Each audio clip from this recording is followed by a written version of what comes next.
Hello, Deltarune fans and fellows who have been following this channel for however long now that I've been posting my bullshit. Uh, Deltarune tomorrow. Isn't that insane? I I I genuinely didn't think it was gonna come out this year. I thought there was gonna be a delay or something, but turns out no, it's real. It's real and it's coming out tomorrow. It's it's kind of insane to think about that. But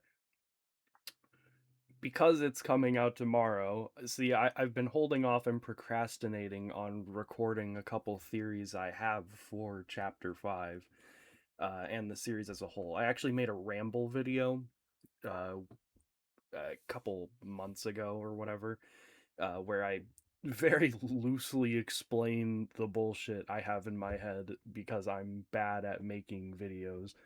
But because it's tomorrow, I don't have any more time to procrastinate. I am running up the clock here. So this has to be the theory video. So one of the theories that I have for Deltarune, specifically chapter 5 and what I chapter 5, chapter 6 and chapter 7, uh I kind of thought this up in like a fever dream in a YouTube comment section not too long ago, but literally nobody saw that comment. So I'm gonna hope I'm gonna hope that people don't find that and think I like just ripped that from that comment. No, that comment is probably me on a separate account. Um, but basically, the theory kind of goes like this. Um, I like to call it the source theory, and it's a little hard to properly describe because I don't actually have a lot of answers for a lot of it.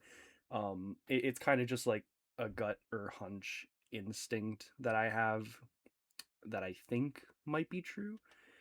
I hope it's true because that'd be awesome. But the source theory basically follows something like this. The specific train of thought I was thinking when I thought of the source theory is that why specifically hometown? And what I mean by that is why can people in hometown create dark worlds and nobody else? And before you think, okay, well, maybe they just don't know about it, I would disagree with that. Because if all you need to create a dark world is to stab the ground with a bladed object, does not have to be a knife, by the way, because Birdley had a halberd and was completely, as Rousey was completely dead ass when he thought Birdley was about to create a dark world with a halberd. So it does not need to be a knife. It can be any bladed object, presumably. And if you stab the ground with will and determination, presumably that creates a dark world. Do you know how many times people do that on like a daily basis? Like just imagine a shovel. A shovel would fulfill that criteria. And like if someone's, I don't know, sufficiently pissed off or angry or like burying a body or something, like would that not like create the circumstances required to create a dark world? I I would think so. Like if all you need is a sufficient amount of determination or willpower or something to create a dark world, presumably that would just happen constantly. But no, it doesn't. So there has to be something inherent to hometown that allows the creation of dark worlds. There has to be something about hometown that allows anybody who fulfills those requirements to create a dark world. Uh, and that's where the source theory kind of started in my head. Sorry if I'm breathing a lot. I haven't had my inhaler today. I haven't done my nebulizer, so I'm a little winded right now from running around all day, all morning. I mean, um, anyway, my so from the source theory from there basically goes that there has to be something inherent to hometown that allows the creation of dark worlds, and what I believe that is, uh, is that I believe that because when you see the dark fountains, they're specifically flowing from the earth. They're like coming up from the ground, which I think implies like a sort of pressure to them, as in like they are coming from the ground and pushing up into the sky, or like pushing up into the air. uh so there has to be some kind of source for that, and you might say that's the grand fountain, which it might be. And this might all just be meaningless drivel, but I don't think it is. I think there is another source, and what I think that source is from the bottom of the bunker. uh and I believe it is probably, maybe, related to Dess's disappearance. Uh,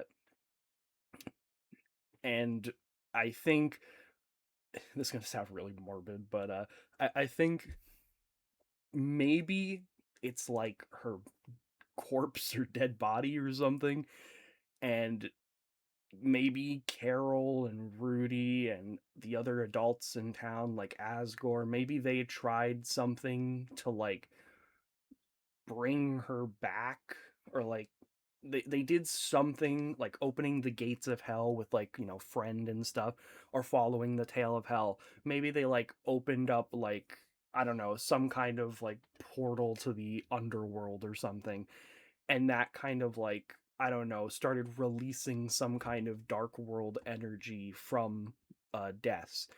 And I'm sorry, this sounds so like fucking weird. I'm sorry, but I have to get these thoughts out now before Deltarune comes out, or else I all of this will be meaningless.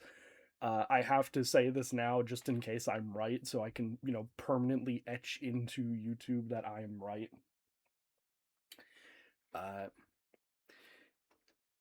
Sorry, my dog just came in. uh, but sorry, what the fuck was I talking about? God. Yes. So like I think like something happened with Des that kind of released from her body the accumulation or manifestation of her life and memories. How do I describe this? Um like kind of like a near death experience, and like experiencing your life flashing before your eyes, kind of like that, except like if you like distilled that into an actual physical substance, and it's like flowing out from that point, and it's kind of beneath hometown. And that's the reason why it's nowhere else in the world, is because like it's like this, the creation of it, whatever happened, is specific to hometown with deaths or whatever else caused it. And the reason why I say it's the accumulation or manifestation of like her life and experiences and memories is because it does seem distinctly linked to memories relating to her and Chris.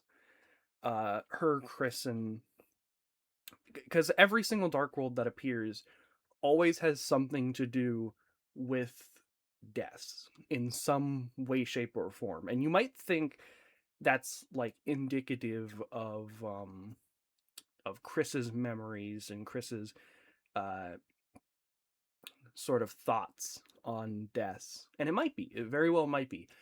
But for this theory, like for the sake of this theory, I think those it's other people's views or perspectives on Dess's memories that shape the way the dark world forms. Like, because Chris has such a vivid like recollection, or like such a vivid understanding of who Des is with their memories, maybe that makes the dark worlds more complete, more like shaped, more distinct, with like memories of specific objects and the way they relate to each other, so it makes it more understandable. Like it makes the Dark World make sense because it's such a thorough and like it's such a thorough and vast understanding of who Des is as a person that it allows her memories and life to kind of really take shape from the manifestation of that Dark World energy. But when you get someone like Susie who does it and knows probably nothing about Des besides just like maybe what she heard with rumors and stuff, you just get this like weird shaped Dark World in chapter 4. Might be indicative of Susie's color blindness with the way it's colored, but even just like the layout of it is wrong. Like it doesn't make sense. It's like it's to steal from the back rooms. It's like describing a dog to someone who's never seen one before and then asking them to draw it. It's like describing Des to someone who's never met her and then having them like try and write an biography about her, like an autobiography about her. It's just not gonna work. Like it's wrong. Like it doesn't make sense. It's wrong. And as soon as you like get closer to the actual Dark Fountain, it start like the layout starts to kind of fix itself. Like the colors start to become more correct. Like, and as you get closer, that's when you meet the Roaring Knight again, who is more so in the uh, what you could presume to be a more accurate understanding of them as a person if you subscribe to Death Knight theory, which I'm not totally certain on either. I think it's very likely it's either Carol or Rudy, but that's regardless of the point. The point I'm trying to make is what the theory is trying to get at is that the Dark Worlds are heavily heavily connected to Des as a person and how other people view her and like their memories of her. Uh, like how all the objects in the Dark World seem to know who Des is and like their relationship to Chris. Um, like King and Queen, blah blah blah, Tenna, like they all seem to distinctly be related to Des.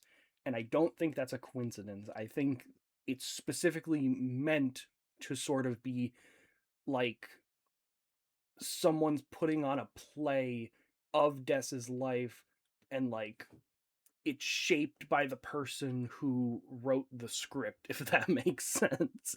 And Chris just so happens to know a lot about Des because they were friends, they hung out a lot, presumably.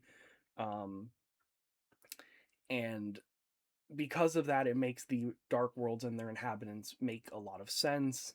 Uh, a lot of their relationships are very firmly established. Uh, yeah, that's basically like the source theory in a nutshell. Is that the the reason why it's specifically hometown that is the source of these Dark Worlds is because of like either Des's body or like something that happened in the bottom of the bunker that is releasing this energy that flows out into hometown, and it allows the specific set of circumstances, which is like grabbing a bladed instrument and stabbing into the earth with like a ton of willpower or determination. It allows those circumstances to create a dark world where otherwise like everywhere else in the world that doesn't happen. And yeah, that's basically it for the source theory. Sorry if that does not make much sense. I am like trying to get this out as fast as possible so that I can just like get it in before the chapter releases. And I did not replay the Deltarune chapters, so I don't know how fucking accurate this is. I'm probably just spitting bullshit, but I would rather spit bullshit and potentially be right down the line than not at all. I will take that gamble to maybe be right. And because that's the end of like the source theory, uh a sort of secondary or ladder theory that I have, which I did ramble about a bit before, is like the replay theory, which is pretty much, I think, when we get to the end of chapter 5, maybe, or maybe even chapter 7, when we get to the end of chapter 5, I think chapter 6 and 7, I think chapter 5 is going to be like the end of the story as we know it. Like, it's going to be the end of the prophecy.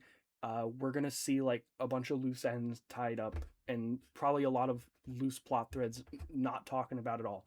And I think the story is going to end at the end of chapter 5, but I think chapter 6 and 7, I think whatever happens at the end of chapter 5, it's going to be like sort of like a restarting of the world or something, where like you change, maybe like Susie or something uses like her white pen of hope power or whatever, or like the roaring happens and the world ends, but Susie like sort of rewrites a new world where like everything goes right this time or something.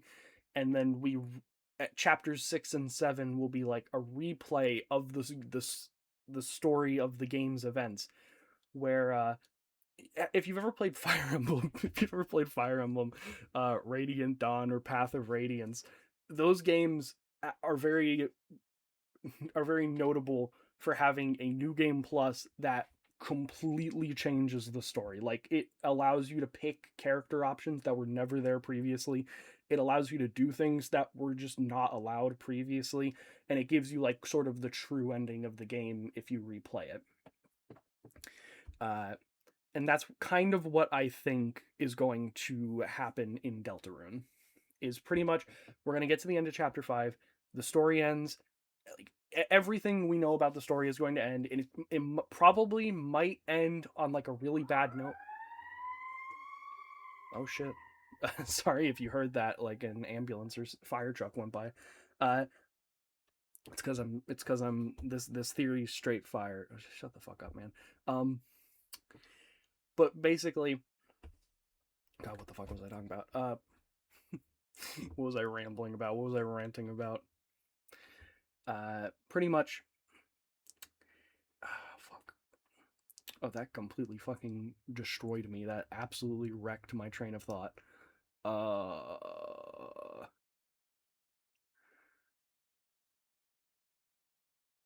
Oh, right. So basically, what I think is gonna happen is we are going to get to the end of chapter 5.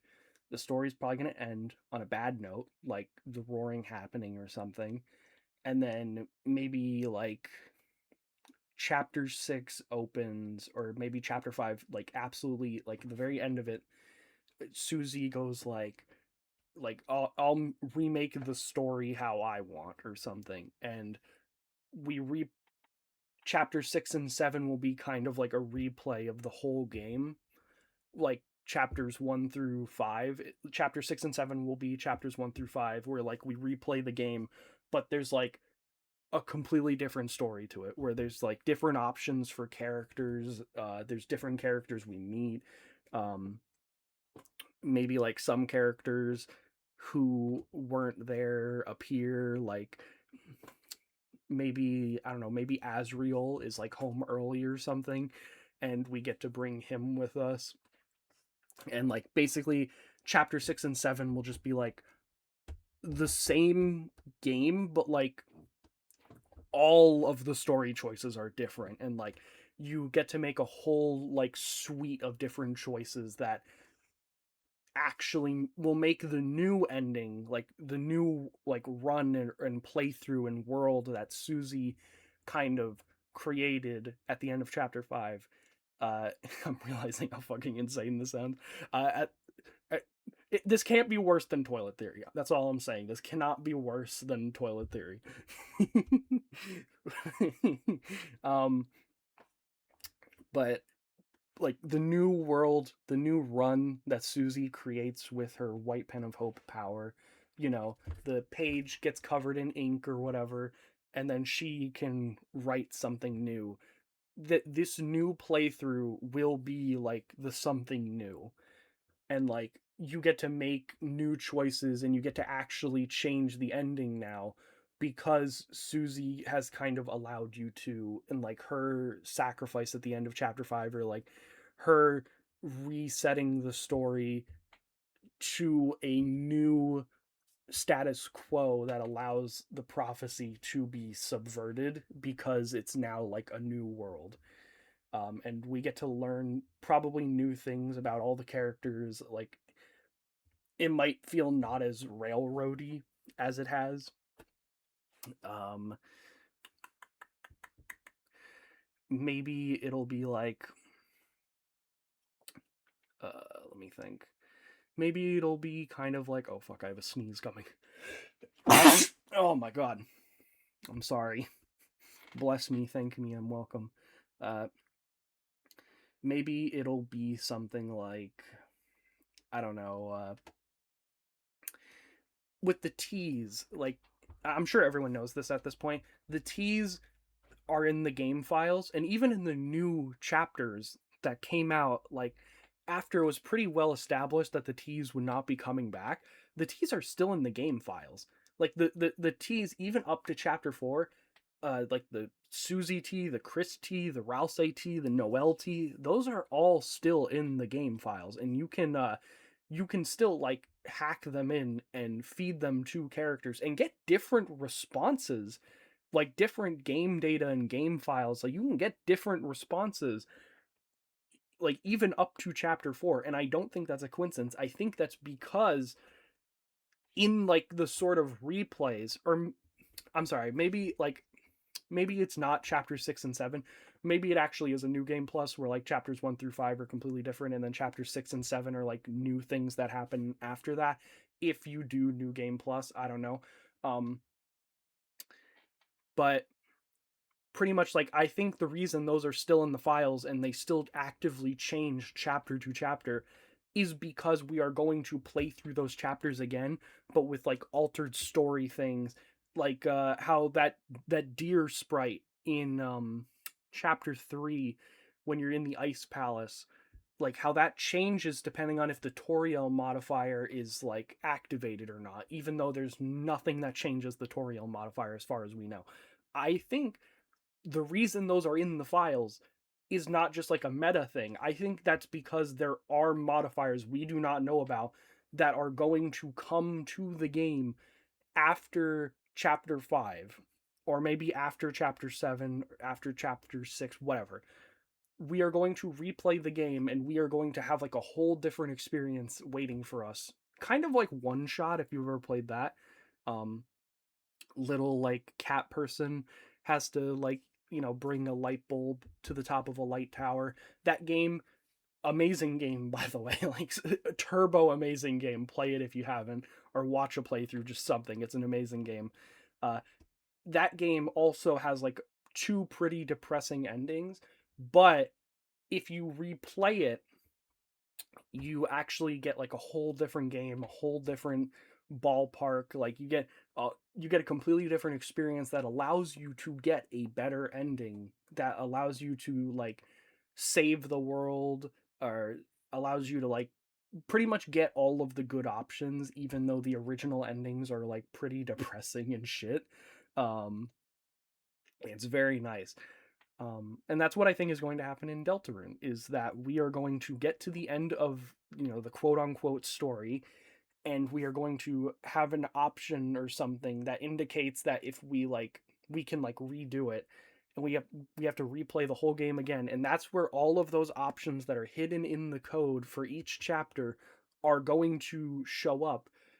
um we are going to get like, or maybe if you subscribe to the fact that like this isn't the original prophecy or something, with like, chapter 3 with Ramb, uh how he says like, oh, this isn't the original game, I know you like to play the original game where you have more freedom. Maybe like this is the, maybe the replay will be the original game.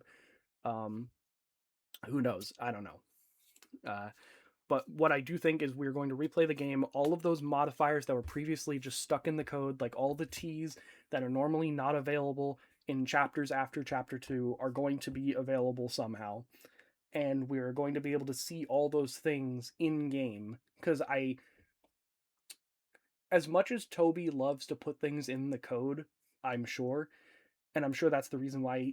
I'm sure that's at least partially the reason he left those there.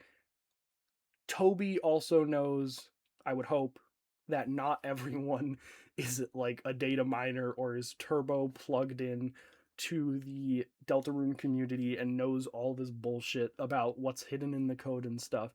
And I don't think he would hide story there, like how in chapter 3, like the whole Ice Palace sequence, or like the true game thing at S rank, that whole thing is there to like show a player who is not plugged in to the online community. That's to show them how to get the weird route. That's to show them like, oh, if you do like this and this and this, or like it vaguely notions at it, like this is how you get the weird route. Like you have to kill everything with Noel. Like it very much is supposed to like lead a new player into trying the weird route. And I think that's what those files are going to be, where like truly dedicated players can find them early by like going into the game files, but eventually they are going to be shown to like a more general player through a replay of the game, a new game plus, where we get a whole different game. We see those modifiers, and at the very end, because of that replay, we get to have a better ending than what the base endings are going to be. There's going to be a third option, pretty much, where like we get to the end of the game, and it's going to be like, if you took the weird route, you get X bad ending. If you took the normal route, you get X bad ending. Blah blah blah blah blah. I think the replay will give a third option where, like, because you did things differently, or because Susie kind of rewrote the story with the White Pen of Hope, or like the game kind of is, allows more freedom now, and you're not bound to, your choices don't matter, whatever. Because of that, you get to pick a new ending that allows you to make everyone happy, or like save everyone, or you get to save the dark worlds or whatever. um like maybe the normal ending, maybe like the normal endings are going to be like, you can either like bathe the world in darkness with the roaring, or like you can destroy the dark worlds forever, and it's like super sad and whatever. And then like the third new ending is going to be like, oh, you can do both, like you, not the options I just said. Like you can do both, as in like you can save the light world from the roaring, and you can allow the dark worlds to continue to exist with like harmony. Maybe it'll be called like the harmony ending or something or whatever. But yeah, that's like that's the replay theory and the source theory that I have. Um, and I had to get this ramble out before chapter. I have to get this out before chapter 5 comes out, because if I don't, like, I'm gonna feel like a fool for not doing this sooner. So I don't really have time to edit this. I kind of just have to ramble or whatever. That's why there's tabs gameplay on the screen right now, because I literally just sat down at my computer, opened up the first application I could think of, and then opened up OBS and started fucking bullshitting. So that's my source theory and my replay theory, or new game plus theory, or whatever you want to call it.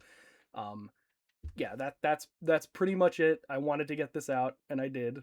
So hopefully I'm right. Hopefully I'm at least partially right. That'd be cool. Yeah, that's it. Uh, I'll see you guys after chapter 5. I hope it's as good as we're hoping it will be, and I hope I'm at least a little bit right. uh, yeah, hope you guys enjoy the new chapter when it comes out. Bye bye.